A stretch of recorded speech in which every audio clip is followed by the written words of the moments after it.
Alrighty guys, well a lot of people use a jig to sharpen single bevel broadheads, but I don't. These magnet stingers aren't like crazily hard steel, so they're a little bit easier to sharpen. They come with an edge already on them, so you don't have to sharpen them to a burr, you just have to touch them up if you want to get them a little sharper. So what I'm going to do, this side here I haven't worked on yet, and there's a little bit of a burr right here I can feel catching. On this side I've already worked on it, and it's already pretty smooth, but I've rolled the burr back over by running the back side. So the burr is already rolled over just a little bit, so I have to cut that off. But on this side the burr is still rolled over. So what I'm going to do is I'm going to come here. This here is the coarser side of this. This is a diamond like rod type thing. And so what I'm going to do is I'm just going to lay this down on here just like this. And I'm just going to roll it down until I feel that edge flatten out and stop. Let me go to this side so you can see it. What I'm going to do is I'm just going to lay this down on here, and I'm just going to lay this like that right down on the edge, and I'm just going to roll it, and right there is where it stops. So it stops right there. You can feel a big stop, and then you have to hinge it up to go past there. So that's where it stops. That means I'm riding on the edge. So what I'm going to do is I'm just going to come up here, lay it flat, and then just run it down. And I'm going to continue to do that. And there might be a little burr roll over on the back side because there was a burr created where I shot through the deer. That's fine. It'll either cut off or it'll roll over. If it rolls over, we'll cut it off here in a second. But I just run that a few times. I'm just trying to touch it up. It's already running really smooth across this side, which means it's still pretty sharp. Once I cut the burr off, it would be really sharp again. But I want to touch it up and make sure it's as sharp as I can get it. So I'm just going to keep running it, putting a good amount of pressure into it as well. I won't alleviate the pressure until I flip it over to the fine grit side. That's pretty smooth to run, so I'm going to reach back here to feel. There's no burr rolled over. There's no burr on the front side. So that means that it's already back to sharp, right? So what I'm going to do, I'm going to feel it. Yep, still pretty sharp. And I'm going to take it and I'm going to flip it over to the fine side now. So I flip it over here to the fine side, and I'm just going to do the same process. Then as it gets smoother and smoother, I'm going to start alleviating the pressure ever so slowly. So I'm just going to keep running it. It's still pretty coarse. It won't take too awfully long because this, again, they come out of the package pretty sharp. They come out of the package hunt sharp, but I don't want hunt sharp, I want scary sharp.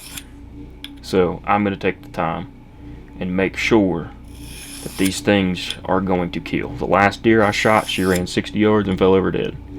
Didn't even need the blood trail, I heard her fall. I'm trying to hold this out in front of the camera so it's a little harder to hold onto this rod, but if you're sitting there anywhere, you can prop this rod up against your leg or something and stabilize the whole entire thing. It makes it a lot easier. I'm just going to sit here and run this.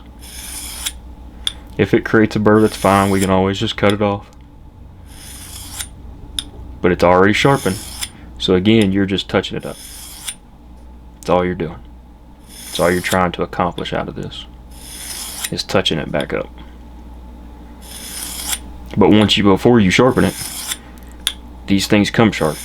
If it doesn't come sharp, you just run it till you get a burr, flip it over to the fine side, cut the burr off, run it till you get a burr, cut the burr off, and then you're done.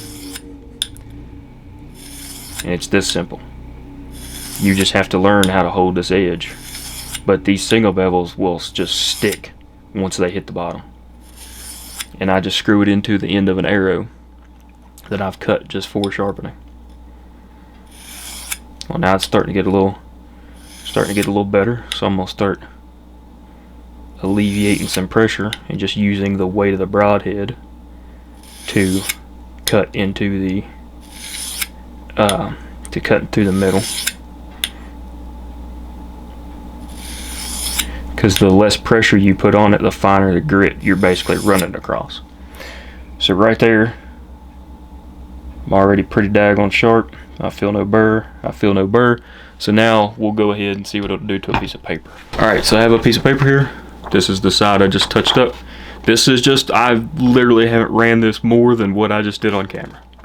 From it just coming out of being shot through a deer. You see there's no sawing. It's just gliding right through the paper. There is a little hiccup in it right here.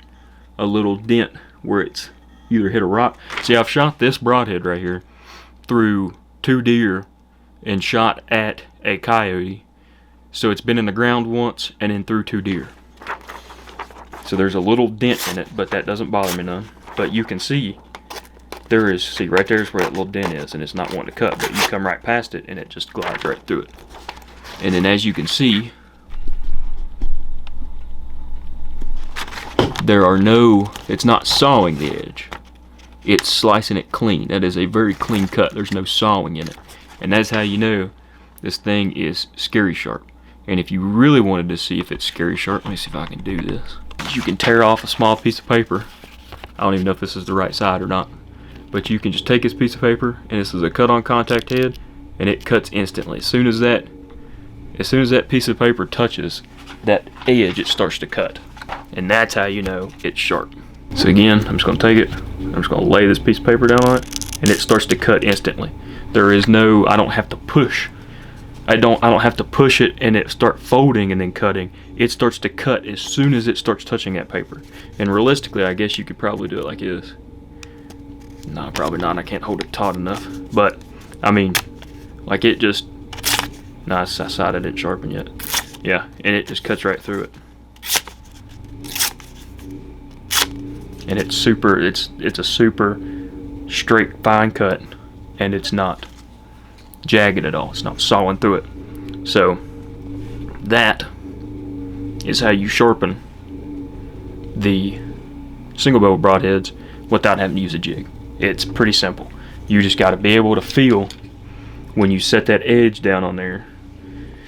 You just have to be able to feel, or realistically, you could use a light, look through this with the light, and then learn to set that down on there like that until it closes that gap, and then you'll know.